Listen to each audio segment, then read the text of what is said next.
Hello everyone, welcome to my channel Psycho Study. I am Nishu Rawal and in this channel you will get the informative and comprehensive videos of psychology honor courses of IGNOU and I hope that you will like the content. So before jumping to the video, don't forget to subscribe to my channel and hit the bell icon. Hello everyone, welcome back to my channel. तो इस video में हम BPCC 107 की unit 3 को start करेंगे, self and it's processes. तो इस unit के फर्स्ट पार्ट में हमने सेल्फ कंसेप्ट और किस तरीके से सेल्फ कंसेप्ट फॉर्म होता है, ठीक है, व्हाट सेल्फ एस्टीम इज़ और सेल्फ एफिकेसी क्या है, ये हमने पढ़ा था, ये हमने एक्सप्लोर करा था। इस पार्ट में हम लोग cognitive and motivational basis of social and person perception को हम लोग स्टडी करेंगे, ठीक है, एक्सप्लोर करेंगे। इसमें हम पढ़ेंगे कि इंप्रेशन फॉर्मेशन कैसे होता है, इंप्रेशन मैनेजमेंट क्या है, ठीक है, क्या क्या थियरीज हैं सेल्फ प्रेजेंटेशन की। तो ये सब हम लोग पढ़ेंगे। तो स्टार्ट करते हैं।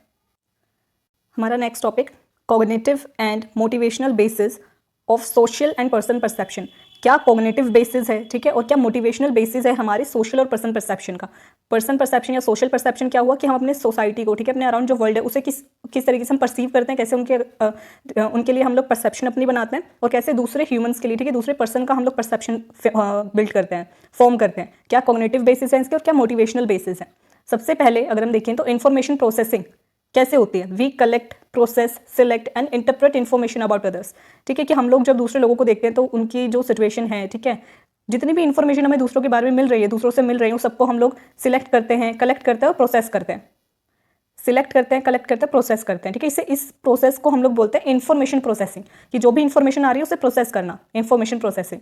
अब इसमें इमोशंस और मोटिव्स का क्या रोल होता है। Our emotions and motives can distort this information to fit our needs, goals and aspirations. अब क्या होता है कि हमारे जो इमोशंस हैं, जो हमारे मोटिव्स हैं, वो हमारी इस इंफॉर्मेशन प्रोसेसिंग को इन्फ्लुएंस कर सकते हैं, ठीक है, डिस्टोर्ट कर सकते हैं। इसमें कुछ गलती आ सकती हैं हमारी नीड्स के बेसिस पे, गोल्स के बेसिस पर, एस्पिरेशंस के बेसिस पर। लेट्स सपोज कि अगर आपको, ठीक है, कोई कंपनी में काम करना है, ठीक है, कोई जॉब आपको चाहिए, तो आप इतने ज़्यादा डेस्परेट हो, आपकी नीड है कि आपको वो जॉब चाहिए, ठीक है। अब उसके वहाँ पे आपके इमोशंस आ गए, आपके नीड्स आ गई, तो उसकी वजह से अगर कोई जो भी आपको हायर कर रहा है उस कंपनी में, वो पर्सन अगर कोई ऐसी नेगेटिव या फिर कोई इनअप्रोप्रिएट डिमांड भी आपसे रखता है कि आपको एक्स्ट्रा वर्क भी करना पड़ेगा बट सैलरी उतनी मिलेगी, बट आपको वो जॉब की इतनी नीड है कि उस टाइम पर आप हाँ कर देते हो, तो आपको लगता है कि हाँ ठीक है, इतना तो चल जाएगा मेरे लिए कि मैं ओवर टाइम भी कर लूँगा और ये जॉब भी कर लूँगा और सैलरी मुझे इतनी मिल रही है। अब वो इन्फॉर्मेशन जो आपकी थी कि कोई आपसे अपना मतलब निकलवा रहा है, ठीक है, कोई आपका ज़्यादा यूज़ कर रहा है, आपने वो इन्फॉर्मेशन को, वो आपकी डिस्टोर्ट कैसे हो गई, आपकी नीड्स की वजह से, ठीक है, आपके गोल्स की वजह से या फिर आपके एस्पिरेशंस की वजह से, बेसिकली आपके इमोशंस और मोटिव्स की वजह से, ठीक है। तो ये इस तरीके से हमारे इमोशंस और मोटिव्स रोल प्ले करते हैं कि हमारी जो ये इन्फॉर्मेशन है ये डिस्टोर्ट हो जाती है, ठीक है, ताकि हमारी नीड्स फिट हो सके, ठीक है, ताकि हमारी नीड्स फुलफिल हो सके या फिर हमारे गोल्स और एस्पिरेशंस की वजह से। डिस्टॉर्टेड इन्फॉर्मेशन क्या है। This distortion can protect our self esteem but leads to biases in how we attribute actions, manage impression and present ourselves. अब जो ये इन्फॉर्मेशन डिस्टॉर्ट होती है, ये एक तरीके से हमारे सेल्फ एस्टीम को तो बचा लेती है, प्रोटेक्ट कर लेती है कुछ टाइम के लिए, बट इसकी वजह से कभी कभी बायसनेस आ सकती है कि हम जो भी हमारे एक्शंस है उसको अलग तरीके से एट्रीब्यूट करें, ठीक है, हम जो अपने इंप्रेशन को मैनेज करें या फिर हम अपने आप को किस तरीके से प्रेजेंट कर रहे हैं उसको भी इन्फ्लुएंस कर सकते हैं, उसमें बायसनेस आ सकती है। तो ये था डिस्टोर्टेड इन्फॉर्मेशन की वजह से क्या क्या हो सकता है। हमारी सेल्फ एस्टीम को तो ये प्रोटेक्ट कर लेगा एक बारी को, बट इसकी वजह से बहुत सारी मिस्टेक्स हम लोग कर सकते हैं। Influence of emotions and goals. अब ये जो इमोशंस होते हैं हमारे, ठीक है, और जो गोल्स होता है इनका भी इन्फ्लुएंस क्या होता है। Our basic emotions, motives and goals for accurate information gathering affect our social and person perceptions. जो हमारे ये इमोशंस होते हैं, जो हमारे बेसिक इमोशंस हो गए, हमारी नीड्स, हमारे मोटिव्स, हमारे गोल्स, ये अफेक्ट करते हैं हमारे सोशल और पर्सन परसेप्शन को, कि हम किस तरीके से सोसाइटी को परसीव कर रहे हैं और किस तरीके से लोगों का परसेप्शन बना रहे हैं, ठीक है, इसको इन्फ्लुएंस करते हैं, इसको अफेक्ट करते हैं हमारे इमोशंस, हमारे गोल्स, हमारे मोटिव्स, ठीक है। तो ये था बेसिक अंडरस्टैंडिंग, ठीक है, इन्फॉर्मेशन प्रोसेसिंग क्या होती है, किस तरीके से हमारे इमोशंस और मोटिव्स जो हैं रोल प्ले करते हैं और क्या डिस्टॉर्टेड इन्फॉर्मेशन किस तरीके से इन्फ्लुएंस करती है। अब हम पढ़ते हैं इंप्रेशन फॉर्मेशन एंड मैनेजमेंट। तो हमारा नेक्स्ट टॉपिक है impression formation and management. Impression formation and management क्या होता है। क्विक इंप्रेशन, कि जब हम लोगों से मिलते हैं तो हम बहुत ही जल्दी उनको जज करते हैं, ठीक है, बहुत जल्दी उनका इंप्रेशन फॉर्म करते हैं अपने ऊपर। हम कुछ जनरल ट्रेट्स को इन्फर करते हैं और उसके बेसिस पर हम इंप्रेशन फॉर्म करते हैं दूसरे लोगों का। Salient features, we notice distinctive और unusual qualities rather than everything about a person. जब हम किसी से पहली बार मिलते हैं तो हमें उसके बारे में सब कुछ एक बारे में तो पता नहीं चलता है ना, तो हम लोग क्या करते हैं, कुछ अनयूजुअल जो क्वालिटीज़ हैं या फिर जो अलग क्वालिटीज़ हैं किसी एक पर्सन की, हर इंसान में कुछ ना कुछ डिफरेंट होता ही है क्योंकि इंडिविजुअल डिफरेंसेस होते ही हैं। तो हम जो डिफरेंसेस हैं, जो अनयूजुअल क्वालिटीज़ हैं, उस पर हम ज़्यादा हमारा फोकस चला जाता है, उसको हम ज़्यादा जल्दी नोटिस करते हैं। हालांकि और उसके ओवरऑल पूरे जो पर्सन पे हम जो है नोटिस नहीं करते उसे, बल्कि उसके कुछ अनयूजुअल क्वालिटीज़ जो डिस्टिंक्टिव क्वालिटीज़ है उसको हम नोटिस करते हैं, उन्हें बोलते हैं सेलिएंट फीचर्स। तो हम क्विक इंप्रेशन फॉर्म करते हैं, बहुत जल्दी हम जो है इंप्रेशन फॉर्म करते हैं दूसरे लोगों का on the basis of minimal information, कुछ minimal information and general traits को हम लोग इन्फर करते हैं। फिर है contextual meaning. We use the context of a person's behaviour to understand it rather than interpreting it in isolation. हम लोग किसी भी पर्सन के बिहेवियर को जब हम लोग देखते हैं तो हम उसके साथ में उसका कॉन्टेक्स्ट भी देखते हैं कि अच्छा किसी इंसान ने ये बिहेवियर करा है तो किस कॉन्टेक्स्ट में करा है। फिर हम जाकर के हम उसे समझने की कोशिश करते हैं, हम उसे आइसोलेटेड नहीं करते कि किसी इंसान ने सिर्फ ये बिहेवियर करा, हम सिर्फ उसका बिहेवियर नहीं देखते बल्कि पूरा उसका ओवरऑल कि उसने किस कॉन्टेक्स्ट में ये बिहेवियर करा है, सारा कुछ हम लोग परसीव करते हैं, समझते हैं। फिर इसमें categorisation. We group people into categories. हम लोग लोगों को कैटेगरीज में डालते हैं, ये हमारी आदत होती है, टेंडेंसी होती है कि हम लोग कैटेगरीज में डालते हैं सब किसी को। People in white coats are doctors. ठीक है, जो लोग वाइट कोट जिन्होंने पहना है, आपने किसी को देखा कि किसी ने वाइट कोट पहना है तो आप क्या, ये अनयूजुअल हो गया, आप रोड से जा रहे हैं आपने किसी को वाइट कोट पहने हुए देखा है तो आप नॉर्मल लोगों से उसको कैसे अलग कर दोगे कि उसने व्हाइट कोट पहना है। ठीक है, तो ये उसका सेलिएंट फीचर हो गया। और आप क्या इन्फर करोगे कि भाई ये क्या है, इसको हम आप कैसे किस कैटेगरी में डाल दोगे कि ये डॉक्टर है। अगर किसी को ब्लैक कोट पहना हुआ देखेगे तो वो एडवोकेट है, या फिर किसी ने यूनिफॉर्म पहन रखी है पुलिस की तो वो क्या है, कॉप है। ठीक है, तो ऐसे करके हम लोग कैटेगरीज में डिवाइड कर देते हैं, लोगों को कैटेगरीज में डालते हैं। फिर है कॉग्निटिव स्ट्रक्चर्स। कॉग्निटिव स्ट्रक्चर्स यानी कि हमारे ब्रेन में जो एग्जिस्टिंग नॉलेज है, ठीक है, जो स्ट्रक्चर्स बने हुए हैं, हम उसका यूज़ करते हैं लोगों के बिहेवियर को समझने के लिए। Using general information about doctors to understand a woman doctor. हमारे पास जो पहले की पास्ट एक्सपीरियंसेस होते हैं, इन्फॉर्मेशन होती है, हम उन सब का यूज़ करते हैं किसी अभी प्रेजेंट की सिचुएशन को समझने के लिए या किसी के बिहेवियर को इन्फर करने के लिए, समझने के लिए। उसे हम बोलते हैं cognitive structures. Influence of needs and goals, जो हमने पहले पढ़ा कि जो हमारी नीड्स होती है, हमारी पर्सनल नीड्स और पर्सनल गोल्स, वो इन्फ्लुएंस करते हैं कि हम किस तरीके से लोगों को परसीव करने वाले हैं। अगर किसी को फॉर एग्जाम्पल कि किसी के पास अभी फ्रेंड्स नहीं है, ठीक है, उसके पास कोई फ्रेंड नहीं है और उसे फ्रेंड बनाने हैं, तो अगर वो किसी से भी मिलता है जो उससे थोड़े नाइसली बिहेव करता है, ठीक है, काइंड होता है उसके साथ, तो वहीं पर वो क्या इन्फर करेंगे कि हाँ ये मेरा दोस्त बनने के लायक है। ठीक है, इसको वो बहुत ही क्विक इंप्रेशन उसका फॉर्म कर लेंगे कि हाँ ये मेरा दोस्त बन सकता है। तो वहाँ पर क्या वो उनकी जो नीड थी फ्रेंडशिप की, ठीक है, जो उन्हें फ्रेंड बनाना था, उसने इन्फ्लुएंस करा कि उसने बहुत जल्दी लोगों को अपना दोस्त बना लिया, ये बहुत जल्दी लोगों के साथ फ्रेंडशिप में आ गए, फिर क्लोज रिलेशनशिप में आ गए, जिसकी वजह से प्रॉब्लम भी हो सकती है आगे चल करके। बट किसने उसके इस बिहेवियर को इन्फ्लुएंस करा, उसकी पर्सनल नीड्स और पर्सनल गोल्स ने। तो जो हमारी पर्सनल नीड्स होती है, गोल्स होते हैं, ठीक है, ये भी इन्फ्लुएंस करते हैं, हमारे जो इमोशंस होते हैं ये भी इन्फ्लुएंस करते हैं कि किस तरीके से हम लोगों को परसीव करने वाले हैं। तो हम ये जो इंप्रेशन फॉर्म करते हैं दूसरों का, ठीक है, जैसे आपने सुना होगा फर्स्ट इंप्रेशन, ठीक है, तो वो हम किस तरीके से फॉर्म करते हैं, हम वो सब पढ़ रहे हैं। हम क्विक इंप्रेशन फॉर्म करते हैं कि हम बहुत जल्दी जो हम लोगों को देखते हैं तो जो भी मिनिमल हमारे पास इन्फॉर्मेशन आती है उसका हम यूज़ करना स्टार्ट कर देते हैं, इंप्रेशन फॉर्म करना स्टार्ट कर देते हैं। हम कुछ सेलिएंट फीचर्स को देखते हैं, हम कुछ सेलिएंट फीचर्स को नोटिस करते हैं रेदर देन कि हम ओवरऑल उसके बारे में सब कुछ जाने। हम कुछ सेलिएंट फीचर्स को देखते हैं, उसके बेसिस पर हम क्या है इंप्रेशन फॉर्म करते हैं। हम कॉन्टेक्स्ट भी देखते हैं, किसी कॉन्टेक्स्ट में किसी पर्सन ने कोई बिहेवियर करा ताकि हम उसको समझ सके, उसके बिहेवियर को समझ सके, कॉन्टेक्स्ट बहुत जरूरी है। और फिर हम क्या करते हैं, ह्यूमंस को जो भी हम जिन भी लोगों से मिलते हैं उनको कुछ कुछ कैटेगरीज में हम लोग डाल देते हैं। हम कैटेगरीज बनाने के लिए या फिर इंप्रेशन फॉर्म करने के लिए कॉग्निटिव स्ट्रक्चर्स यानी कि जो हमारी एग्जिस्टिंग नॉलेज है उसका भी हम लोग यूज़ करते हैं। और साथ में जब हम इंप्रेशन फॉर्म कर रहे होते हैं दूसरे लोगों को, जब हम दूसरे लोगों को परसीव कर रहे होते हैं तो वहाँ पर हमारी जो नीड्स होते हैं, गोल्स होते हैं, वो भी हमें इन्फ्लुएंस करते हैं। अब कभी कभी क्या होता है कि जो भी हम इंप्रेशन फॉर्म कर रहे हैं दूसरे लोगों का, वो कभी कभी क्या हो जाता है, गलत हो जाता है। And why this impressions can be wrong, कैसे रॉन्ग हो सकते हैं। First, mental shortcuts. जब हम मेंटल शॉर्टकट्स यानी कि ह्यूरिस्टिक्स और बायसेस जो हमने 101 में पढ़े थे, उन सब का जब हम लोग यूज़ करते हैं, ठीक है, मेंटल शॉर्टकट्स जब हम बहुत ज़्यादा जल्दी करते हैं तो वहाँ पर हमारे ब्रेन जो मेंटल शॉर्टकट्स यूज़ करता है उसकी वजह से भी हमारी क्या जजमेंट में एरर आ सकता है, हमारे इंप्रेशन में जो भी हमने बनाया है वो गलत हो सकता है। We use mental shortcuts when forming social judgments, often attributing actions to personality rather than the situation. हो सकता है कि क्या कभी कभी क्या होता है कि जब हम किसी को जज कर रहे होते हैं, जब हम किसी के इंप्रेशन फॉर्म कर रहे होते हैं तो कुछ हम मेंटल शॉर्टकट्स हमारा ब्रेन यूज़ करता है, जैसे मोस्टली सोशल जजमेंट्स बनाने में। तो वहाँ पर क्या होता है कि हम किसी पर्सन का अगर कोई एक्शन हुआ है तो हम क्या करते हैं कि हम सिचुएशन पे डालने की बजाय कि ये जो भी बिहेवियर हुआ है ये मे बी वो सिचुएशन इस तरीके की होगी, वो कॉन्टेक्स्ट ऐसा होगा, सिचुएशन ऐसे क्रिएट हो गई होगी जिसकी वजह से किसी पर्सन ने ऐसा बिहेवियर करा है, उसकी जगह हम उसकी पर्सनैलिटी ट्रेट्स पर डाल देते हैं। और कभी कभी इसमें डिफरेंसेस भी आते हैं कि अगर हमने कोई काम करा है तो हमें पता होता है फिर हमारे किसी अपने नहीं, ठीक है, हमारे किसी फैमिली मेंबर से कोई गलती हुई है, कोई बिहेवियर हो गया जो कि सोशली अप्रोप्रिएट इतना नहीं था, तो हम वहाँ पे क्या करेंगे, अरे वो सिचुएशन ऐसी थी इस वजह से बिहेवियर हुआ है। बट किसी और ने कर दिया तो हम सीधा उसकी पर्सनैलिटी ट्रेट्स डाल देते कि वो तो इंसान ही खराब है, सिचुएशन चाहे कैसी भी हो। तो मेंटल शॉर्टकट्स भी हम लोग यूज़ करते हैं जिसकी वजह से गलती हो जाती है इंप्रेशन फॉर्म करने में। फिर हम लोग स्कीमास क्या है, मेंटल स्ट्रक्चर्स हैं, मेंटल फ्रेमवर्क्स हैं जो हमारे ब्रेन में बने होते हैं बचपन से, जो भी हम लर्न करते हैं, और इनका हम लोग यूज़ करते हैं जो भी इंफॉर्मेशन में गैप है उसको फिल करने के लिए। ठीक है, जो भी दूसरों से रिगार्डिंग हमें दूसरों के लिए जो इन्फॉर्मेशन आ रही है, अगर उसमें कुछ गैप्स होते हैं तो हम अपनी स्कीमास का यूज़ करता है हमारा ब्रेन, उन मेंटल फ्रेमवर्क्स का, और फिर हम इंप्रेशन फॉर्म करते हैं जिसकी वजह से गलतियाँ आ सकती हैं। फिर है लिमिटेड सिचुएशन, कि हम कुछ लोगों से हर रोज़ नहीं मिलते, कुछ लिमिटेड सिचुएशंस में मिलते हैं, एक बार मिले या 2 बार मिले, और उसी के बेसिस पर हमको क्या है, उनके बारे में जजमेंट बना लेते हैं। लिमिटेड सिचुएशंस में मिलने की वजह से हमें उसकी फुल पिक्चर, ठीक है, किसी के बारे में सब कुछ तो नहीं पता चलता, हम उसको ज़्यादा नहीं मिल पाते, ठीक है, ज़्यादा उसके बारे में जान नहीं पाते, तो वहाँ पर भी हमारा जो इंप्रेशन हमने फॉर्म करा है दूसरे लोगों के बारे में वो गलत जा सकता है, गलत हो सकता है। फिर है self fulfilling prophecies, we might make our initial impressions come true even if they were incorrect. अब हमने किसी के बारे में जो अपनी सोच बना रखी है, ठीक है, तो हम उसी को बार बार उसको ट्रू करने की कोशिश करते हैं, बेशक दूसरी इन्फॉर्मेशन हमारे पास आए या फिर हमें पता भी लगे कि भाई जो हमने इंप्रेशन फॉर्म करा हुआ है वो गलत है, जो इन्फॉर्मेशन हम मेरे पास है वो गलत हो सकती है, बट स्टिल मैं ऐसे ही रीजंस ढूंढूंगी या फिर ऐसी कोई इन्फॉर्मेशन ढूंढूंगी जो मेरे इनिशियल इंप्रेशन को सच कर सके, सही कर सके, मुझे जानना ही नहीं है कि मेरी इन्फॉर्मेशन गलत है।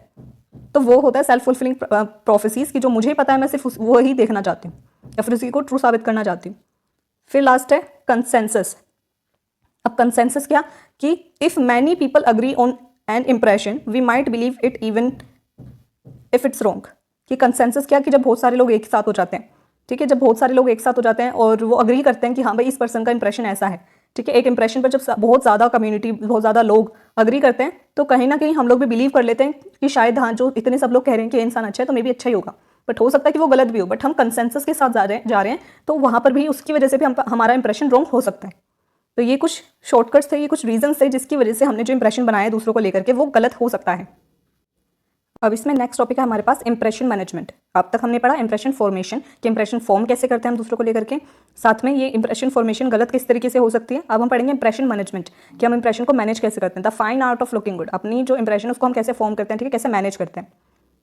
फर्स्ट इसमें desire to impress, we all want to make good impression on others especially when meeting them for the first time. हम सबकी डिज़ायर होती है, ठीक है, कि हमारी टेंडेंसी होती है कि हम चाहते हैं कि दूसरे लोगों के सामने हम अच्छे दिखें, ठीक है, लोग हमें पसंद करें, ये हमारी डिज़ायर होती है। और स्पेशली जब हम फर्स्ट टाइम किसी से मिलने जाते हैं, ठीक है, किसी कोई हमारी मीटिंग होती है, इंटरव्यू होता है फर्स्ट टाइम, या फिर हमारा फर्स्ट डे होता है कॉलेज का या स्कूल का, तो हम सबको चाहिए कि हम अच्छे लगें, ठीक है, लोग हमें पसंद करें, दूसरे लोगों को हम इंप्रेस कर सकें। तो ये जो डिज़ायर होती है ये सबके अंदर होती है। इंप्रेशन मैनेजमेंट, अब इंप्रेशन मैनेजमेंट क्या है, social psychologists call this effort to look good impression management और सेल्फ प्रेजेंटेशन। अब जो हमारी डिज़ायर होती है, जो हमारा एफर्ट होता है कि हम अपने आप को अच्छा दिखाने की, ठीक है, लुक गुड, ये जो हमारी डिज़ायर होती है, ये एफर्ट को जो सोशल साइकोलॉजिस्ट बोलते हैं इंप्रेशन मैनेजमेंट या फिर सेल्फ प्रेजेंटेशन, ठीक है, हमारे एफर्ट्स खुद को अच्छा दिखाने के, इस चीज़ को हम लोग, इस एफर्ट को हम लोग इंप्रेशन मैनेजमेंट या फिर सेल्फ प्रेजेंटेशन बोल सकते हैं। अब ये सेल्फ प्रेजेंटेशन के लिए, ये जो इंप्रेशन मैनेजमेंट के लिए हम 2 टेक्निक्स का यूज़ करते हैं। कौन सी 2 टेक्निक है, फर्स्ट है सेल्फ एनहांसमेंट, सेकंड है अदर एनहांसमेंट। सेल्फ एनहांसमेंट क्या है, efforts to make our self look better. Self enhancement में आगे जब हम खुद को अच्छा दिखाने की कोशिश करते हैं, फिर खुद को अच्छा बनाने की कोशिश करते हैं, जब हम अपने ऊपर फोकस करते हैं। दूसरा है other enhancement, efforts to make other person feel good, कि जब हम दूसरों को अच्छा फील करवाने की कोशिश करते हैं, जब हम दूसरों को अच्छा फील करवाएंगे तो वो हमारे बारे में अच्छा सोचेंगे। तो ये 2 तरीके होते हैं जिससे हम दूसरों को इंप्रेस कर सकते हैं या फिर अपना अच्छा प्रभाव दूसरों पर डाल सकते हैं। सेल्फ एनहांसमेंट, खुद को अच्छा बना करके या फिर अपने आप को और बेटर बना करके कि इस वजह से हम दूसरों को अच्छा लगेंगे, या फिर अदर एनहांसमेंट कि हम दूसरों को अच्छा फील करवाएं, ठीक है, make other person feel good so that they infer, या फिर हम दूसरों को अच्छा फील करवाएं, दूसरों को फील गुड करवाएं ताकि वो हमें अच्छा समझे, ठीक है, या फिर हमें पसंद करे। तो ये तरीका होता है। सेल्फ एनहांसमेंट की स्ट्रेटेजीज कौन कौन सी हैं, सेल्फ एनहांसमेंट की फर्स्ट टेक्निक सेल्फ एनहांसमेंट, इसमें हम फिजिकल अपीयरेंस पे अपना ध्यान देंगे कि हमने कैसे कपड़े पहने हैं, ठीक है, हमने आई ग्लास, ठीक है, हमने ग्लासेस कैसे पहने, शूज़ हमारे क्लीन है कि नहीं है, हमारे कपड़े कैसे हैं, क्लोथिंग, ग्रूमिंग, एक्सेसरीज, ये सारी चीज़ों पर हम लोग ध्यान देते हैं। तो वो फिजिकल अपीयरेंस पे जो हम अपने पे ध्यान दे रहे हैं वो सेल्फ एनहांसमेंट स्ट्रेटेजीज में आ गया। फिर second positive description, talking about ourself in positive terms, अपने बारे में अच्छी बातें बताना कि आपकी क्या खासियत है, ठीक है, आपके कौन कौन से ट्रेट्स अच्छे हैं, आपके कैरेक्टरिस्टिक्स क्या है, अपने बारे में अच्छी बातें बताना। ये 2 स्ट्रैटेजीज हम लोग यूज़ करते हैं सेल्फ एनहांसमेंट में। फिर अदर एनहांसमेंट में हम लोग क्या करते हैं, अदर एनहांसमेंट की स्ट्रैटेजीज क्या है, positive moods, using tactics like flattery to make other person feel good, कि हम दूसरों की तारीफ़ करें, दूसरों को अच्छा फील करें, उनके बारे में अच्छी अच्छी बातें बोले ताकि वो खुश हों, और जब वो खुश होंगे तो उनको जो वो अच्छी फीलिंग आएगी उसकी वजह से वो मुझे अच्छा समझ सकते हैं, फिर मुझे पसंद कर सकते हैं। फिर इसमें different sides of our selfs, कि हमारी डिफरेंट साइड्स होती हैं, डिफरेंट ग्रुप्स, डिफरेंट सेल्फ्स। हम अलग अलग जगह पर अलग अलग तरीके से बिहेव करते हैं, तो उसकी वजह से हमारा जो सेल्फ है वो भी अलग अलग होता है। कि मैं अपने फ्रेंड्स के साथ हूँ, मैं अलग तरीके से बिहेव करूँगी, ठीक है। मैं अपने पेरेंट्स के साथ हूँ, ठीक है, घर पर हूँ, मैं अलग तरीके से बिहेव करूँगी, रिलेटिव्स के साथ अलग तरीके से बिहेव करूँगी, अपने ऑफिस में अलग तरीके से बिहेव करूँगी। तो डिफरेंट ग्रुप्स के साथ हमारी डिफरेंट सेल्फ्स होते हैं। We show different sides of our selves, हमारी खुद के हम अलग अलग साइड्स को हम लोग शो करते हैं अलग अलग ग्रुप में। For example, being polite with parents and more relaxed with friends. तो हमारी अलग अलग सेल्फ, हमारी ही हम डिफरेंट साइड्स को शो करते हैं अलग अलग ग्रुप में। Multiple selves, social psychologist believe we have multiple selves show different aspects in different situations. और जो सोशल साइकोलॉजिस्ट होते हैं उनका मानना है कि भाई हमारी डिफरेंट सेल्स होती है जिसको हम अलग अलग सिचुएशंस में शो करते हैं। इंप्रेशन मैनेजमेंट डिफाइंड, अब इंप्रेशन मैनेजमेंट को किस तरीके से डिफाइन करा गया है? Controlling images. कंट्रोलिंग इमेजेस, जो इंप्रेशन मैनेजमेंट की डेफिनेशन थी पहले, इसको डिफाइन करा गया था impression management as the attempt to control the images we project in social interaction. यानी कि हम कंट्रोल कर पाते हैं कि हमें लोग किस तरीके से परसीव करेंगे, कि हम सोशल इंटरेक्शन में किस तरीके से अपनी इमेज को बनाएंगे, उस चीज़ को हम कंट्रोल कर सकते हैं। यानी कि अपनी इमेज को हम लोग कंट्रोल करते हैं। उसे इंप्रेशन मैनेजमेंट को इस तरीके से डिफाइन करा गया है 1980 में स्क्लैनकर के द्वारा। फिर है self presentation, when these images relate to our selves it's called self presentation. और जब ये मैनिपुलेशन जो भी हम कर रहे हैं, फिर अपनी जो इमेज बना रहे हैं और वो सच में हमसे रिलेट करती है, ठीक है, अपनी इमेज बनाना और वो एक्चुअल रियलिटी होना दोनों डिफरेंट चीज़ें हैं, ठीक है। तो जब ये हमारी इमेजेस जो हम बना रहे हैं सोशल इंटरेक्शन में, जब वो सच में रिलेट करती है हमसे, तो उसे हम बोलते हैं सेल्फ प्रेजेंटेशन। तो इस तरीके से डिफाइन करा गया है इंप्रेशन मैनेजमेंट को। तो ये था इंप्रेशन मैनेजमेंट। इंप्रेशन मैनेजमेंट क्या है कि हम चाहते हैं, हमारी डिज़ायर है कि हम दूसरों के सामने अच्छे लगे, लोग हमें पसंद करें, और इस चक्कर में हम लोग क्या है, कुछ स्ट्रैटेजीज़ का यूज़ करते हैं। 2 टेक्निक्स हम लोग यूज़ करते हैं। पहली सेल्फ एनहांसमेंट करते हैं या फिर अदर एनहांसमेंट करते हैं। सेल्फ एनहांसमेंट के लिए हम अपनी फिजिकल अपीयरेंस या फिर अपने बारे में अच्छी बातें करेंगे, पॉजिटिव डिस्क्रिप्शन करेंगे, तो हम अपनी सेल्फ को एनहांस कर सकते हैं। अदर एनहांसमेंट स्ट्रैटेजीज़ में हम लोग दूसरे को अच्छा फील करवाएंगे, ठीक है। हम बहुत सारी टेक्टिक्स हैं, बहुत सारी स्ट्रैटेजीज है जिसका हम यूज़ कर सकते हैं। पॉजिटिव मूड पहली है कि हम दूसरे के बारे में अच्छी बातें करें तो वो खुश हो जाएंगे। और हमारी डिफरेंट साइड्स होती हैं, अलग अलग साइड होती है हमारी खुद की, तो वो हम अलग अलग ग्रुप में उसको शो करते हैं। तो हमारी सोशल साइकोलॉजिस्ट के अकॉर्डिंग हमारी डिफरेंट सेल्स हैं, मल्टीपल सेल्स हैं, जो हम अलग अलग सिचुएशंस में प्रेजेंट करते हैं। और हमारी अलग अलग इमेजेस होती है, ये जो हम अपनी इमेज को कंट्रोल करते हैं कि हमें सोशल इंटरेक्शन में किस तरीके की इमेज अपनी बाहर लेकर के आनी है। और जब वो इमेज हमारी रियलिटी से मैच करती है, उसे सेल्फ प्रेजेंटेशन बोला जाता है। तो अब तक हमने इंप्रेशन फॉर्मेशन और इंप्रेशन मैनेजमेंट कैसे होता है, ये दोनों चीज़ें पढ़ी। अब हम कंटिन्यू करेंगे थियरीज ऑफ सेल्फ प्रेजेंटेशन। कौन कौन सी थियरीज हैं सेल्फ प्रेजेंटेशन की? सो टोटल 3 थियरीज हैं हमारे पास इस बुक में सेल्फ प्रेजेंटेशन की, जिसमें से फर्स्ट है सिंबॉलिक इंटरेक्शनिज्म, जो कि दी थी कोले और मैड ने। सिंबॉलिक इंटरेक्शनिज्म के according, role of others, we try to see ourselves as others see us to guide our behaviour. इसका मतलब है कि जैसे लोग, हमें क्या लगता है कि लोग हमें किस तरीके का इंसान समझते हैं, वैसे ही हम लोग बिहेव करने की कोशिश करते हैं। ये बेसिकली ऐसा ही है जैसे हमने पहले पढ़ा था लुकिंग ग्लास सेल्फ की, जैसे लोग हमें देखते हैं वैसा हमारा सेल्फ कंसेप्ट हम लोग बनाने की कोशिश करते हैं। तो यहाँ पर क्या होता है सिंबॉलिक इंटरेक्शनिज्म में, फॉर एग्जांपल कि अगर आप एक साइकोलॉजिस्ट के पास जा रहे हो, ठीक है, तो आप क्या एक्सपेक्ट करते हो कि वो कैसे बिहेव करेगा आपके साथ, कि वो पोलाइट होंगे, आपको जज नहीं करेंगे, ठीक है, आपकी प्रॉब्लम्स को सुनेंगे। और साइकोलॉजिस्ट को ये बात पता है कि भाई हाँ, मेरे पास जो भी क्लाइंट्स आएंगे वो चाहते हैं कि वो मुझे ऐसे ही समझते हैं कि मैं बहुत काम होंगी, ठीक है, और मैं उनकी बात को सुनूंगी और मैं उनको जज नहीं करूंगी, उन पर चिल्लाऊंगी नहीं, उनको क्या लेक्चर नहीं दूंगी, तो मैं उसी तरीके से बिहेव कर रही हूँ। तो यहाँ पे सिंबॉलिक इंटरेक्शनिज्म में होता है कि हम उस तरीके से अपना बिहेवियर बनाते हैं जैसा हम सोचते हैं कि लोग हमें देखते हैं। कि कोई भी पॉलिटिशियन है, अगर वो कहीं पर भी जाएगा तो वो क्या, मतलब लोग, वो किस तरीके से बिहेव करेगा कि लोग क्या चाहते हैं मैं कैसा बिहेव करूँ। तो ये होता है सिंबॉलिक इंटरेक्शनिज्म। यहाँ पे दूसरों का रोल होता है, हम वैसे बिहेव करते हैं जैसे दूसरे चाहते हैं कि हम बिहेव करें, या फिर दूसरे सोचते हैं हमारे बारे में, वैसे हम लोग अपने आप को प्रेजेंट करने की कोशिश करते हैं। कि हम स्कूल में जा रहे हैं तो स्कूल में हमसे ये एक्सपेक्ट करा जाता है टीचर्स के द्वारा कि हम लोग मिसबिहेव नहीं करेंगे, ठीक है, हम बदतमीजी नहीं करेंगे, तो हम उसी तरीके से बिहेव करते हैं। तो वो हो गया सिंबॉलिक इंटरेक्शनिज्म। फिर है नेक्स्ट थियरी इसमें, थियरी ऑफ सेल्फ प्रेजेंटेशन। ये वाली जो थियरी थी ये दी थी अर्विंग गोफमैन ने। ये जो थियरी है सेकंड थियरी अर्विंग गोफमैन ने दी थी, थियरी ऑफ सेल्फ प्रेजेंटेशन। और इनके अकॉर्डिंग जो Erving Goffman compared social interactions to a theatre performance. इनके अकॉर्डिंग सारी जो दुनिया में लोग हैं, ठीक है, सब लोग क्या है, परफॉर्मर्स हैं, सब लोग स्टेज परफॉर्मर्स हैं, ठीक है, एक्टर्स हैं, और हम लोग सिर्फ रोल प्ले करते हैं दूसरों के सामने। हम लोग एक्ट करते हैं, प्ले करते हैं। He believe that in everyday life people act like actors on a stage performing roles to create specific impressions on others. ठीक है, हम एक्ट करते हैं, परफॉर्म करते हैं ताकि हम दूसरों पर एक तरीके का इंप्रेशन फॉर्म कर सके जैसा हम चाहते हैं। अब इनकी पूरी थ्योरी में जो की कंसेप्ट थे वो क्या थे? पहली तो परफॉर्मेंस, कि जैसे एक्टर्स परफॉर्म करते हैं इन फ्रंट ऑफ अदर्स, ठीक है, स्टेज पर, वैसे ही हम लोग भी परफॉर्म करते हैं in front of others to convey a certain image, ताकि हम अपनी एक इमेज लोगों तक पहुंचा सके। फॉर एग्जाम्पल कि जब हम किसी से पहली बार मिलते हैं तो हम उनकी तरफ स्माइल भी करेंगे, आई कॉन्टैक्ट भी बनाएंगे, अच्छे से बात भी करेंगे, ताकि हमारे एक अच्छा इंप्रेशन फॉर्म हो सके जब हम फर्स्ट टाइम किसी से मिलते हैं। फिर इसमें सेकंड जो कंसेप्ट है वो है फेस सेविंग। फेस सेविंग का क्या मतलब है? People use strategies to avoid embarrassment and maintain the dignity, या फिर उस डिग्निटी को हम लोग यहाँ पर फेस बोल रहे हैं ड्यूरिंग इंटरेक्शन। फॉर एग्जाम्पल, ठीक है, एग्जाम्पल से समझते हैं कि आप कहीं पर जा रहे थे और आप सीढ़ियों से गिर गए, ठीक है, तो अब वहाँ पर क्या हो सकता है कि लोग आपके ऊपर हंस सकते हैं, या फिर आपको बारे में आपकी जो उधर वो जो पूरा माहौल था, वो पूरी सिचुएशन थी, या फिर आपकी इमेज उधर खराब हो सकती है। तो उसको बचाने के लिए, फेस सेविंग के लिए आप क्या कर रहे हो? आप खुद के ऊपर हंस रहे हो, ठीक है। You might laugh it off and say I am so clumsy to reduce the awkwardness. उस ऑकवर्डनेस को कम करने के लिए आप अपने ऊपर हंस रहे हो, ठीक है, अपने आप को क्लमजी बोल रहे हो, ताकि आप अपने आप को बचा सको, ठीक है, अपनी फेस सेविंग कर सको, वो ऑकवर्डनेस रिड्यूस हो सके। इसे बोलते हैं फेस सेविंग। फिर है म्यूचुअल कमिटमेंट। म्यूचुअल कमिटमेंट में क्या है? आप दोनों एक दूसरे को बचाने की कोशिश करते हो, ठीक है, एम्बेरसमेंट को कम करने की, रिड्यूस करने की कोशिश करते हो। जब हम एवरीडे लाइफ की बात करते हैं, इंटरेक्शंस की बात करते हैं, तो हम बहुत सारे लोगों से मिलते हैं और एक दूसरे की फेस सेविंग करने की कोशिश करते हैं, एक दूसरे के फेस को मेंटेन करने की, एम्बेरसमेंट को रिड्यूस करने की कोशिश करते हैं, ताकि वो इंटरेक्शन जो है हम दो जनों के बीच में या दो से ज़्यादा जनों के बीच में वो स्मूथ हो सके।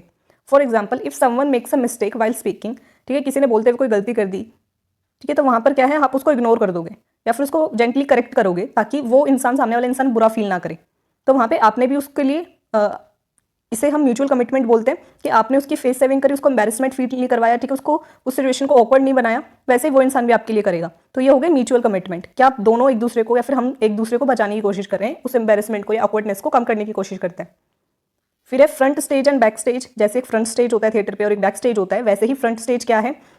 एरियाज ऑफ परफॉर्मेंस को जो गॉफमैन थे इन्होंने डिस्क्राइब करा है कि एक फ्रंट स्टेज होता है जब हम दूसरों के सामने होते हैं, where the performance happens and people are aware of being observe. जब लोगों को पता होता है कि हाँ मुझे सब देख रहे हैं तो मुझे अलग तरीके से बिहेव करना पड़ेगा, तो वो होता है फ्रंट स्टेज। फॉर एग्जाम्पल, जब स्कूल में, ठीक है, टीचर जो है लेक्चर दे रही है, फिर प्रोफेसर जो है अपना लेक्चर दे रही है, तो अलग तरीके से बिहेव करेगी, उसकी टोन अलग होगी, बात करने का तरीका अलग होगा, वो प्रोफेशनली बिहेव करेंगे वहाँ पर। और बैक स्टेज क्या है कि जब वो स्टाफ रूम में बैठे हुए हैं दूसरे टीचर्स के साथ, वो बहुत कामली बिहेव करेंगे, वो हो गया बैक स्टेज, जहाँ पर हम रिलैक्स रह सकते हैं, जहाँ हमें पता है कि भाई हम ऑडियंस के सामने नहीं है, कोई हमें नहीं देख रहा है, हम अपने घर पर हैं और कुछ भी हम लोग आराम से रिलैक्स हो सकते हैं। तो गॉफमैन के अकॉर्डिंग जो पूरी हम सोशल इंटरेक्शन करते हैं ये एक स्टेज परफॉर्मेंस की तरह, एक फ्रंट स्टेज होता है, एक बैक स्टेज होता है। फ्रंट स्टेज जहाँ पर हम लोगों के बीच में हैं, हम क्या कर रहे हैं, क्या बोल रहे हैं, किस तरीके से बिहेव कर रहे हैं, दूसरे लोग हमें जज कर सकते हैं, ठीक है, हमें देख सकते हैं, ऑब्जर्व कर सकते हैं, तो हमें अलग तरीके से बिहेव करते हैं। जब हम अपने घर पर होते हैं या फिर बैक स्टेज पर हैं, ठीक है, अपने स्टाफ रूम में या फिर ऐसी जगह जहाँ पर हम बिल्कुल रिलैक्स कर सकते हैं अपने आप में, हम कुछ भी कर सकते हैं, वो हमारा बैक स्टेज होता है। हम फेस सेविंग करते हैं, फेस सेविंग की हम खुद को बचाने की, अपने इमेज को बचाने की कोशिश करते हैं, ऑकवर्डनेस को कम करने की कोशिश करते हैं, एम्बैरेसमेंट को कम करने की कोशिश करते हैं, उसे फेस सेविंग बोलते हैं। और यही चीज़ सिर्फ हम अपने लिए नहीं करते, हम दूसरों के लिए भी करते हैं, दूसरे हमारे लिए भी करते हैं, उसे म्यूचुअल कमिटमेंट कहा जाता है।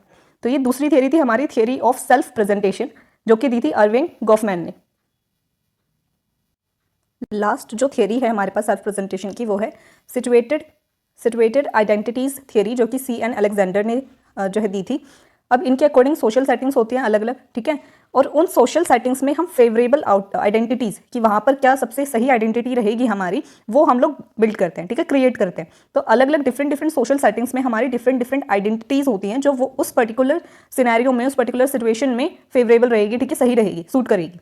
फॉर एग्जाम्पल कि कोई एक कॉलेज प्रोफेसर है, ठीक है, कोई सेमिनार है, तो वहाँ पर वो हाईली एकेडमिक होंगे, ठीक है, उस पर्टिकुलर सेमिनार में। लेकिन जब वो क्लास में, ठीक है, नॉर्मल क्लास में जब लेक्चर दे रहे हैं तो वो उतने ज़्यादा कॉन्शियस नहीं होंगे, ठीक है, रिलैक्स होंगे थोड़े सेमिनार के कंपैरिजन में। और जब वो अपनी सोशल गैदरिंग्स में होंगे, कहीं पार्टीज वगैरह में है कोई इंसान, ठीक है, तब वो बहुत ज़्यादा कैजुअल होंगे उस टाइम पर। तो ये सोशल सेटिंग्स थ्योरी जो बता रही है, सिचुएटेड आइडेंटिटीज थ्योरी, कि हमने अलग अलग सिचुएशन में, अलग अलग सोशल सेटिंग्स में अपनी अलग अलग आइडेंटिटी बनाई होती है। जैसे हमने पहले पढ़ा था कि सोशल साइकोलॉजिस्ट क्या मानते हैं कि हमारी मल्टीपल आइडेंटिटीज हम लोगों ने बनाई हुई होती है, और वो आइडेंटिटी हमने उस पर्टिकुलर सिचुएशन के अकॉर्डिंग बनाई होती है कि वहाँ पर क्या सही रहेगी, क्या सूट करेगी वो आइडेंटिटी हमारी। अब कुछ स्पेसिफिक सिचुएशंस में हमने जो है आइडेंटिटीज़ बनाई होती है उस कॉन्टेक्स्ट को देख करके, समझ करके, और हम उसी इमेज को फोकस करते हैं उस पर।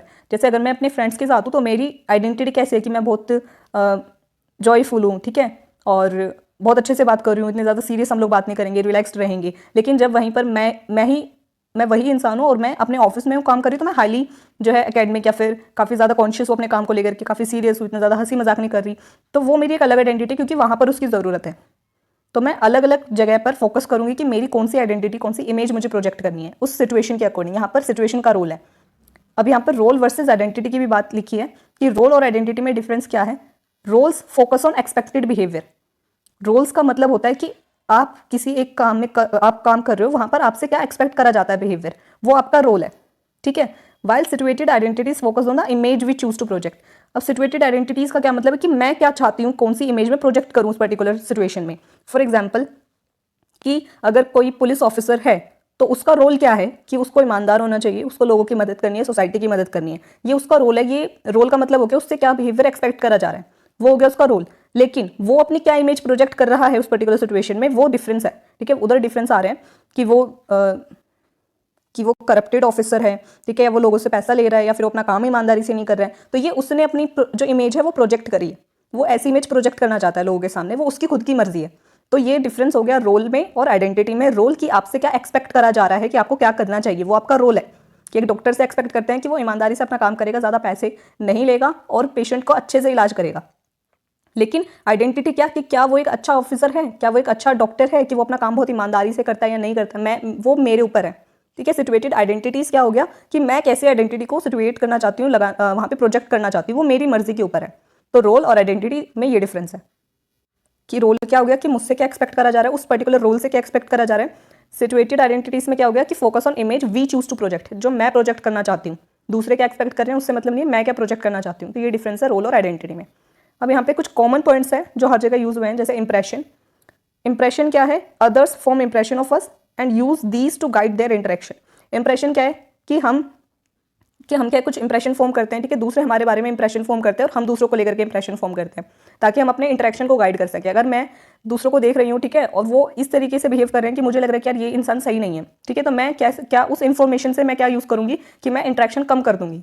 लेकिन अगर मुझे लग रहा है कि अरे ये तो बहुत सही इंसान है, ठीक है, इतना जॉयफुल है, चार्मिंग है, तो मैं इंटरेक्शन बढ़ा दूंगी। वो हो गया इंप्रेशन। फिर है टैक्टिक्स। टैक्टिक्स बेसिकली स्ट्रैटेजीज है, ठीक है।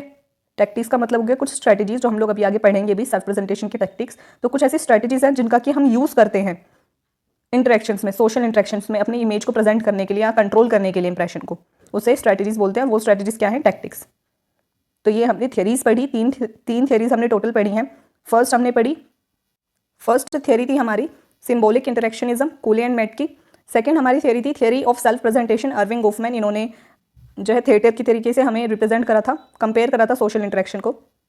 और फिर लास्ट हमने पढ़ी सिचुएटेड आइडेंटिटीज थियरी, जो कि दी थी सीएन अलेक्जेंडर ने। अब हमारा इस यूनिट का लास्ट टॉपिक है self presentation tactics. Self presentation tactics, ये टैक्टिक्स हमें दिए थे जॉन्स और पिटमैन ने 1982 में। आइडेंटिफाइड 5 मेजर टैक्टिक्स, ठीक है, टोटल 5 मेजर टैक्टिक्स है हमारे पास, यूज टू प्रेजेंट देमसेल्फ, जो कि हम लोग यूज़ करते हैं अपने आपको प्रेजेंट करने के लिए। इसमें फर्स्ट है हमारे पास इनग्रेसिएशन।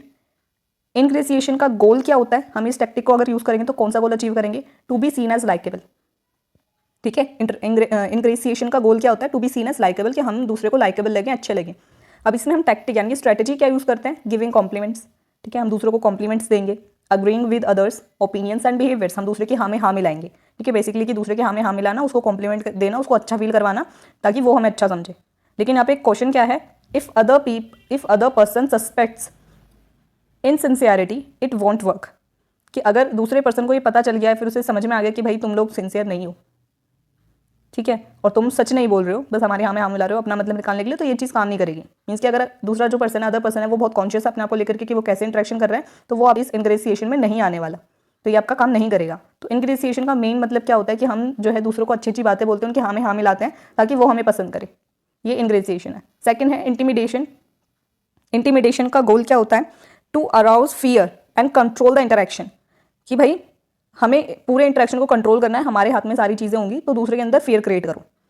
Creating an image of being dangerous, यहाँ पर हम क्या टैक्टिक, क्या स्ट्रैटेजी यूज़ कर सकते हैं कि अपने आप को बहुत ही डेंजरस इंसान जो है दिखाने की कोशिश करें, जैसे मूवीज़ वगैरह में होता है कि अपना खौफ फैलाना ताकि आप जो चाहते हो आपको मिल जाए। For example a Rober threatening someone, कि कोई एक चोर है, ठीक है, वो कोई एक रोबर है, वो दूसरे को धमकी दे रहा है, ठीक है, पेरेंट्स को, या फिर जैसे पेरेंट्स बच्चों को धमकी देते हैं या फिर टीचर्स देते हैं कि अगर तुमने होमवर्क नहीं करा तो कल तुम्हारे साथ ऐसा होने वाला है, ठीक है, ताकि बच्चों का बिहेवियर वो कंट्रोल कर सके, इंट्रैक्शन को कंट्रोल कर सके। तो ये होता है इंटिमिडेशन, यानी कि फियर जनरेट करना, फियर क्रिएट करना। थर्ड है इसमें सेल्फ प्रमोशन। सेल्फ प्रमोशन क्या है? सेल्फ प्रमोशन का गोल होता है to show one self as competent, कि अपने आप को प्रमोट करना। सेल्फ प्रमोशन क्या हुआ? अपने आप को प्रमोट करना, अपने आप को कॉम्पिटेंट दिखाना, ये हमारा गोल होता है इसमें। इसमें हम टैक्टिक्स क्या यूज़ करेंगे? Admitting minor flaws and emphasising positive traits. देखो इसमें हम क्या करते हैं कि पहले अपनी गलती को एडमिट करेंगे कि अच्छा हाँ मैं लेट हो गया, बट फिर एम्फसाइज करेंगे अपने पॉजिटिव ट्रेट्स पर। बट मैं इस वजह से लेट हुआ क्योंकि मैं अपना काम कंप्लीट कर रहा था, क्योंकि मैं अपने काम को प्रायोरिटाइज करता हूँ। तो पहले मैंने अपना एक माइनर फ्लॉ, एक छोटी सी गलती मैंने अपनी एक्सेप्ट करी, एडमिट करी, बट फिर मैंने एम्फसाइज करा उसके बाद अपने पॉजिटिव ट्रेट के ऊपर, ताकि मेरा पॉजिटिव ट्रेट हाईलाइट हो जाए कि मैं बहुत वर्कोहॉलिक हूँ, मैं अपने काम पे ज़्यादा जो है ध्यान लगाती हूँ, इस वजह से मैं लेट हो गई। तो यहाँ पर क्या होगा कि मैं अपने आप को प्रमोट कर रही हूँ, अपने आप को एक तरीके से, कि मैं ज़्यादा कंपिटेंट हूँ, मैं अपने काम पे ज़्यादा ध्यान देती हूँ। कि अगर कोई एम्प्लॉय है जो कि लेट हो गया है अपनी प्रेजेंटेशन पे, ठीक है, तो वहाँ पे वो अपने बॉस को क्या ये टैक्टिक अगर वो यूज़ करे तो वो कैसे करेगा कि जी मैं लेट तो हो गया हूँ, बट इस वजह से लेट हुआ क्योंकि मैं अपने काम को बहुत ज़्यादा अच्छे तरीके से करना चाहता था और इसमें मुझे कोई गलती नहीं चाहिए, उस पर एम्फोसाइज मेरा ज़्यादा था, इस वजह से मेरे को थोड़ा सा डिले हुआ है। तो यहाँ पर उसने माइनर फ्लॉज को एडमिट करा कि हाँ उससे देरी हुई है, बट उसने एम्फोसाइज करा अपने पॉजिटिव ट्रेट्स के ऊपर। तो ये होता है सेल्फ प्रमोशन। लेकिन यहाँ पे ध्यान देने वाली बात क्या है? If claims don't match reality, credibility is lost. कि अगर उसने बोल तो दिया एम्प्लॉय ने कि भाई मुझे अपने काम पे बड़ा फोकस था, मुझे ये जो प्रोजेक्ट था ये बहुत अच्छे से कंप्लीट करना था, इस वजह से मुझे देरी हो गई, और जब बॉस ने प्रोजेक्ट देखा तो वो अच्छा नहीं था, तो जो क्लेम कर रहे थे हम कि हम अपने काम पे बहुत ध्यान देते हैं, वो मैच नहीं करा हमारी रियलिटी से। अगर ऐसा हुआ कि जो आप कह रहे हो, जो आपका बिहेवियर है, दोनों मैच नहीं करते, तो आपकी क्रेडिबिलिटी खत्म हो जाएगी, आप पे भरोसा नहीं करा जा सकता। तो ये जो आपका पूरा टैक्टिक होगा सेल्फ प्रमोशन का, ये काम नहीं करेगा। फिर नेक्स्ट है इसमें हमारा फोर्थ, एग्जाम्प्लीफिकेशन। एग्जाम्प्लीफिकेशन क्या है? To appear as conscientious and morally worthy person. यहाँ पर ये हमारा गोल होता है कि अपने आप को बहुत ज़्यादा वर्कोहॉलिक, ठीक है, बहुत ज़्यादा कि आप बहुत ही ध्यान से अपना काम करते हो, बहुत ही मॉरली वर्थी पर्सन हो, ये हमारा गोल होता है कि हम ऐसा इंसान अपने आप को प्रोजेक्ट करना चाहते हैं। इसमें हम टेक्टिक क्या यूज़ करेंगे? Demonstrating integrity and moral worth, arousing guilt in others by appearing as a sufferer. ये वाली टेक्निक में हम लोग क्या करते हैं स्ट्रैटेजी में? फॉर एग्जांपल कि दो एम्प्लॉयज़ है कंपनी में, ठीक है, अब वो दोनों एम्प्लॉयज़ का जो आने का टाइमिंग है, ठीक है, उस कंपनी की जो टाइमिंग है आने की वो है 6 बजे, ठीक है, 6 o'clock in the morning. But जो एक पर्सन है जो इस टैक्टिक का यूज़ करना चाहता है, वो क्या है, वो 5:30 बजे आ जाएगा। सब लोग 6 बजे आ रहे हैं, वो 5:30 बजे आएगा और जाएगा भी लेट। 9 बजे अगर वापस घर जाना है तो वो 9:30 बजे जा रहा है, ओवर टाइम कर रहा है, बेशक वो ज़रूरत भी नहीं है उस चीज़ की, बट टू शो कि मैं कितना कॉन्साइंटियस हूँ, ठीक है, मैं कितना कंसाइंटियस हूँ, मैं कितना मॉरली वर्ती हूँ, मुझे प्रमोशन की मैं ज़्यादा अच्छा इंप्लॉय हूँ, ये शो करने के लिए वो ये सब काम कर रहा है। साथ में ही वो क्या करेगा कि दूसरों के अंदर गिल्ट क्रिएट कराएगा कि भाई मैंने तो क्या करा, मैंने तो अपनी जो है मुझे मेरी कज़न की शादी थी, मैंने वो भी छोड़ दी क्योंकि मुझे अपने काम को फोकस करना, अपने काम पे फोकस करना था, अपना प्रोजेक्ट कंप्लीट करना था। और कोई और एम्प्लॉय है जो जा रहा है ऑफिस से बाहर, तो उसको बोलेगा कि देखा उसने नहीं करा ये काम। तो दूसरे के अंदर गिल्ट क्रिएट करने की कोशिश करते हैं, arousing guilt in others by appearing as a sufferer, कि देखो मैं तो ये काम भी छोड़ रहा हूँ, मैं अपना खाना भी टाइम पे नहीं खाता, मैं लेट वर्क भी कर रहा हूँ, एक्स्ट्रा वर्क भी कर रहा हूँ, ठीक है, एक्स्ट्रा टाइम भी दे रहा हूँ अपने काम को, तो मैं ज़्यादा वर्थी पर्सन हूँ। और जो दूसरा इंसान है वो तो इतना ज़्यादा नहीं कर रहा है, बेशक वो उसको जितना काम कहा गया है वो सब कर रहा है, बट मेरे जितना एक्स्ट्रा नहीं कर रहा है, इस वजह से वो वर्थी नहीं है। दूसरों के अंदर गिल्ट क्रिएट करने की कोशिश करते हैं, वो होता है एग्जाम्प्लीफिकेशन, कि खुद को सफरर की तरह प्रोजेक्ट करना और अपने आप को ज़्यादा वर्थी बनाना। ये टेक्टिक हुआ एग्जाम्प्लीफिकेशन। लास्ट है इसमें सप्लीकेशन। सप्लीकेशन में गोल क्या होता है? To seek sympathy by showing weakness and dependence. ये वैसे सबसे लास्ट में जब सारे ही टैक्टिक्स फेल हो जाएं, ठीक है, कुछ काम नहीं आ रहा है, तब इसको सबसे लास्ट में मोस्टली यूज़ करा जाता है। इसमें हम करते क्या स्ट्रैटेजी यूज़ करते हैं? Presenting oneself as helpless to elicit a sense of obligation from others. कि हम लोग क्या खुद को बिल्कुल हेल्पलेस, कि भाई हम तो बिल्कुल नाजुक है, हमारे बस का कुछ नहीं है करना, बहुत ज़्यादा हम तो तुम्हारे ऊपर ही डिपेंडेंट है, ठीक है, ऐसे हम शो करते हैं। और सामने वाले के जो दूसरा इंसान है उसके अंदर ये ऑब्लिगेशन क्रिएट करने की कोशिश करते हैं कि तुम्हारी जिम्मेदारी कि तुम हमारा काम करो, ठीक है, या फिर तुम्हारी जिम्मेदारी तुम हम पे ध्यान दो, या फिर हमें पैम्पर करो, या फिर हमें सिंपैथी दो। ऐसा हम दूसरे के अंदर क्रिएट करने की कोशिश करते हैं कि आपकी ऑब्लिगेशन है। ये टेक्टिक हम लोग यूज़ करते हैं, इसे बोलते हैं सप्लीकेशन, और इसे सबसे लास्ट में यूज़ करा जाता है जब सारी स्ट्रैटेजीज फेल हो जाएं, तभी इसे लोग यूज़ करते हैं मोस्टली। अब इसमें कुछ जनरल पॉइंट्स हैं। मल्टीपल टैक्टिक्स, पीपल में use different tactics at different occasions, कि ज़रूरी नहीं है कि एक इंसान एक ही टैक्टिक को यूज़ करता है, सारे ही टैक्टिक्स लोग यूज़ कर सकते हैं और अलग अलग सिचुएशंस में, अलग अलग ओकेशंस में इनका यूज़ करा जा सकता है। इनका मेन एम क्या होता है इन सारे टैक्टिक्स का?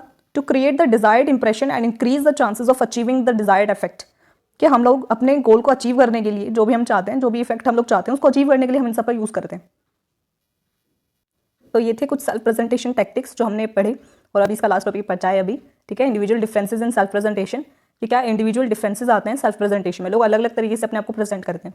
तो ये क्या होता है इसमें, influencing images, people try to influence how others see them during social interaction, कि हम इन्फ्लुएंस करने की कोशिश करते हैं, अपने इमेजेस को मैनिपुलेट करने की कोशिश करते हैं, ठीक है, कंट्रोल करने की कोशिश करते हैं कि कोई हम सोशल इंटरेक्शन में कोई किस तरीके से परसीव करेगा, अच्छा परसीव करेगा, बुरा परसीव करेगा, बहुत ही स्ट्रॉन्ग परसीव करेगा, या फिर किस तरीके से परसीव करेगा, वो हम इन्फ्लुएंस करने की कोशिश करते हैं अपनी इमेजेस को।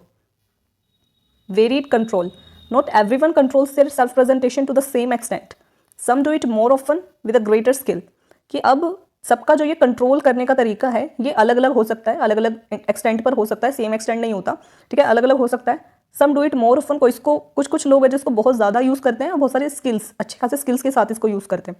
सेल्फ मॉनिटरिंग, सेल्फ मॉनिटरिंग क्या है, खुद को डायरेक्शन देना। This is the term for how people control their verbal and non verbal cues. ये वो टर्म है जिसका मतलब होता है कि भाई कि लोग किस तरीके से अपने वर्बल और नॉन वर्बल क्यूज को कंट्रोल करते हैं, उसे सेल्फ मॉनिटरिंग कहा जा रहा है। हाई सेल्फ मॉनिटरिंग, कुछ लोग होते हैं जिनमें हाई सेल्फ मॉनिटरिंग होती है, ठीक है, वो लोग बहुत ज़्यादा खुद को मॉनिटर करते हैं, अपने ऊपर ध्यान देते हैं। तो उनके अंदर क्या होता है, सेंसिटिविटी, पहली चीज़ sensitivity. High self monitoring individuals are sensitive to others expression and presentations. जो हाईली सेंसिटिव पर्सन होते हैं, इंडिविजुअल्स होते हैं जिनका सेल्फ कंट्रोल, जिन लोगों की सेल्फ मॉनिटरिंग हाई होती है, वो ज़्यादा सेंसिटिव होते हैं दूसरों के एक्सप्रेशंस और प्रेजेंटेशंस को लेकर के, वो ज़्यादा जल्दी समझ जाते हैं, ज़्यादा सेंसिटिव होते हैं उनको लेकर के। सेकेंड है अडेप्टिंग, जो भी हाई सेल्फ मॉनिटरिंग पर्सन होते हैं वो अडेप्टेबल होते हैं, ठीक है, उनका बिहेवियर अडेप्टेबल होता है कि वो हर सिचुएशन में फिट इन हो जाते हैं, अडेप्ट कर लेते हैं वहाँ के एनवायरनमेंट को। सोशली अप्रोप्रिएट इन न्यू सिचुएशंस, कि उन्हें किस तरीके से इस पर्टिकुलर न्यू सिचुएशन में किस तरीके से अपने आप को ढालना है, ठीक है, किस तरीके से इस बिहेवियर को अडॉप्ट करना है, फिट इन करना है, उसमें वो काफ़ी अच्छे होते हैं। थर्ड है इमोशनल कंट्रोल। जो हाई सेल्फ मॉनिटरिंग पर्सन होते हैं उनका इमोशनल कंट्रोल काफ़ी अच्छा होता है कि उन्हें किस सिचुएशन में कैसे एक्सप्रेशंस देने और कैसे एक्सप्रेशंस नहीं देने, कि कोई किसी फ्यूनरल में जा रहा है तो वहाँ पर स्माइल नहीं करनी है, ठीक है, वहाँ पर हंसना नहीं है, जोर जोर से बातें नहीं करनी। फिर है इसमें next versatility, they can switch between different behaviours like being reserved और outgoing depending on the situation.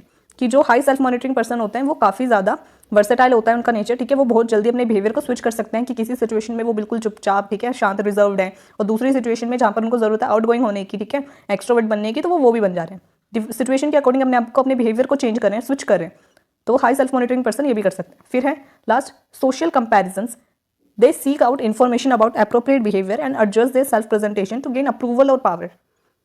Social comparison, अब जो हाई सेल्फ मॉनिटरिंग पर्सन होगा वो दूसरे के बिहेवियर को भी ऑब्जर्व करेगा, ठीक है, एक कोई न्यू सिचुएशन है जिसमें आप पहली बार गए हो, ठीक है, कि आप पहली बार किसी दूसरी कंट्री में गए हो, अब आपको नहीं पता वहाँ पे किस तरीके से बिहेव करना है, ठीक है, किसी रेस्टोरेंट में किस तरीके से बिहेव करना है, तो आप आसपास के लोगों को देख रहे हो कि वो लोग किस तरीके से बिहेव कर रहे हैं और क्या चीज़ सोशली अप्रोप्रिएट हो सकते हैं, कौन सा बिहेवियर, और आप अपने आप को उसमें एडजस्ट कर रहे हो, वो हो गया सोशल कंपैरिजन, ताकि आपको अप्रूवल मिल सके और आपको पावर मिल सके और साथ में आपको ये सेंस मिल सके कि आप सही जा रहे हो। तो हाई सेल्फ मॉनिटरिंग पर्सन में ये क्वालिटीज़ होती हैं, sensitivity, adapting, emotional control, versatility and social comparison, ठीक है। अब है पर्पस ऑफ सेल्फ प्रेजेंटेशन, कि जो हम ये सेल्फ प्रेजेंटेशन करते हैं भाई इसका पर्पस क्या होता है, नॉट डिसेप्टिव। अब इसका पर्पस खुद को छुपाना नहीं होता, ठीक है, दूसरों को धोखा देना ही नहीं होता हर बारी, या फिर अपनी रियलिटी को छुपाना नहीं होता। Self presentation is not mean to deceive but to adapt to complex social environments. Self presentation का मतलब डिसीव नहीं है, बल्कि हम डिफरेंट जो कॉम्प्लेक्स सोशल एनवायरमेंट्स है उसमें किस तरीके से अडॉप्ट हो सकते हैं, सोशली अप्रोप्रिएट बिहेवियर किस तरीके से शो कर सकते हैं, उसे हम सेल्फ प्रेजेंटेशन कहते हैं। बेसिक सोशल स्किल्स, ठीक है, सेल्फ प्रेजेंटेशन क्या है, एक तरीके से एक बेसिक सोशल स्किल है, एक फंडामेंटल पार्ट है हमारी सोशल लाइफ का, कि हम कैसे इंटरेक्ट कर सकते हैं, जो कि हमें मदद करता है कि हम नेविगेट कर सकें, ठीक है, पता लगा सकें भाई कौन सा इंटरेक्शन हमारा सही जाएगा, ठीक है, किस तरीके से हमें इस पर्टिकुलर सिचुएशन में बिहेव करना चाहिए, लड़कियों के साथ किस तरीके से बिहेव करना है, लड़कों के साथ किस तरीके से बिहेव करना है, अपने पेरेंट्स के साथ कैसे बिहेव करना है, या फिर बच्चों के साथ कैसे बिहेव करना है, वो आपको समझ में आ सकती है। वो सेल्फ प्रेजेंटेशन का पर्पस होता है, ना कि डिसेप्शन। लास्ट है इसमें self presentation and human nature. इसमें है मल्टीपल सेल्स, जैसे कि हमने पहले ही पढ़ा कि भाई हमारी जो है डिफरेंट सेल्स होते हैं जिसको हम अलग अलग तरीके से लोगों के सामने लेकर के आते हैं। लेकिन इसका मतलब ये नहीं कि सारी जो है झूठी हैं, ठीक है, ये हमारी ट्रू सेल्फ नहीं है, ये हमारी ही सेल्फ है, ठीक है, हमारी सेल्फ का अलग अलग हिस्सा है जिसको हम अलग सिचुएशंस में जो ज़्यादा फेवरेबल होगी वहाँ पर हम प्रेजेंट करते हैं, ठीक है। आप अपने फ्रेंड्स के साथ जो है बहुत ज़्यादा सोशिएबल है, बहुत ज़्यादा रिलैक्स, और अपने घर में इतने ज़्यादा अपने पेरेंट्स के साथ इतने ज़्यादा सोशिएबल नहीं हो या फिर इतने ज़्यादा रिलैक्स नहीं हो, इट डजंट मीन कि आप अपने पेरेंट्स को फेक कर रहे हो, ठीक है, उनको डिसीव कर रहे हो, बल्कि वो आपकी दूसरी पर्सनैलिटी, वो आपका एक दूसरा पार्ट है आपके सेल्फ का, दूसरा एस्पेक्ट है आपके सेल्फ का, आपके ही ट्रू सेल्फ का। तो हमारी मल्टीपल सेल्स होते हैं, फिर है selective presentation, we choose certain characteristics to show and omit others, कि हम सिचुएशन के अकॉर्डिंग अपने कुछ जो कैरेक्टरिस्टिक्स हैं उसको बाहर लेकर के आते हैं सिचुएशन के अकॉर्डिंग, और कुछ को हम नहीं लेकर के आते। इंटीग्रल पार्ट, अब जो सेल्फ प्रेजेंटेशन है ये हमारी एवरीडे सोशल इंटरेक्शन का एक बहुत ही इंपॉर्टेंट, बहुत ही क्रूशियल, बहुत इसेंशियल पार्ट है, और इसको हम अलग नहीं कर सकते। तो ये थी सेल्फ प्रेजेंटेशन के बारे में हमने पूरा पढ़ा, और ये यूनिट इधर खत्म होती है। हमने लास्ट में इंडिविजुअल डिफरेंसेस पढ़े कि हर इंसान का जो सेल्फ प्रेजेंटेशन का करने का तरीका है वो अलग अलग एक्सटेंट तक जा सकता है अपनी सेल्फ इमेज को कंट्रोल करना, ठीक है। कोई इसे बहुत ही ज़्यादा यूज़ करता है, ठीक है, और बहुत सारे स्किल्स के साथ यूज़ करता है। और जो self monitoring, high self monitoring person होते हैं, इंडिविजुअल होते हैं, वो बहुत जल्दी जो है बहुत ज़्यादा सेंसिटिव होते हैं, अडेप्टिव होते हैं, इमोशनल कंट्रोल उनका ज़्यादा होता है, वर्सेटाइल होते हैं और सोशल कंपैरिजन करते हैं। तो हमारी यूनिट इधर खत्म होती है। हमने आज इस वीडियो में cognitive and motivational basis of social and person perception पढ़ा। इसमें हमने इंप्रेशन फॉर्मेशन कैसे होती है, ठीक है, कैसे इसमें एरर आ सकता है, इंप्रेशन मैनेजमेंट क्या है, ठीक है, हमने थियरीज पढ़ी सेल्फ प्रेजेंटेशन की। फिर हमने सेल्फ प्रेजेंटेशन टैक्टिक्स पढ़े, total 5, ingratiation, intimidation, self promotion and exemplification and supplication. और लास्ट हमने इंडिविजुअल डिफरेंसेस पढ़े सेल्फ प्रेजेंटेशन में। तो वीडियो अच्छी लगी तो प्लीज़ वीडियो को लाइक कर देना, चैनल को सब्सक्राइब कर देना, कमेंट सेक्शन में अपना फीडबैक ज़रूर देना, और अपने फ्रेंड्स के साथ वीडियो को ज़्यादा से ज़्यादा शेयर करना। और अगर आप इग्नू की जगह किसी और यूनिवर्सिटी से हैं, ठीक है, किसी प्राइवेट यूनिवर्सिटी से या फिर दिल्ली यूनिवर्सिटी से या फिर ड्यू सोल से, ठीक है, तो आप लोग भी वीडियोज़ देख सकते हैं, क्योंकि मोस्टली साइकोलॉजी के जो टॉपिक्स होते हैं वो हर बुक में सेम होते हैं, ठीक है, वेस्ट में भी सेम ही है, क्योंकि ज़्यादातर जो मटीरियल है, जो कंटेंट है वो वेस्ट से आया हुआ है, तो हर जगह सेम होता है। बट आपको अपने ईयर के अकॉर्डिंग, ठीक है, कि आपके पास कौन सा, कि आपके सिलेबस के अकॉर्डिंग आपको पढ़ना होगा, ठीक है, कि आपके एग्जाम में क्या आने वाला है। और जैसे सोशल साइकोलॉजी में मोस्टली सारे टॉपिक सेम ही हैं, ठीक है, आपको अपने ईयर के अकॉर्डिंग, आपके सेमेस्टर के अकॉर्डिंग आपको अपनी पढ़ाई करनी है, और टॉपिक्स मोस्टली सेम है। तो आपको ज़्यादा चिंता करने की जरूरत नहीं कि यही चीज़ एग्जाम में आएगी या फिर नहीं आएगी। 95-98% टॉपिक सेम होते हैं, बस कुछ ज़्यादा या कम हो सकता है कि आपको एग्जाम में थोड़ा सा ज़्यादा पूछ लिया जाए कोई एक टॉपिक, और हो सकता है हमारी बुक में थोड़ा छोटा लिखा है, बट टॉपिक सारे सेम होते हैं। तो आई होप कि वीडियो आपको अच्छी लगी हो। वीडियो अच्छी लगी तो प्लीज़ वीडियो को लाइक कर देना, चैनल को सब्सक्राइब कर देना। मिलते हैं नेक्स्ट वीडियो में।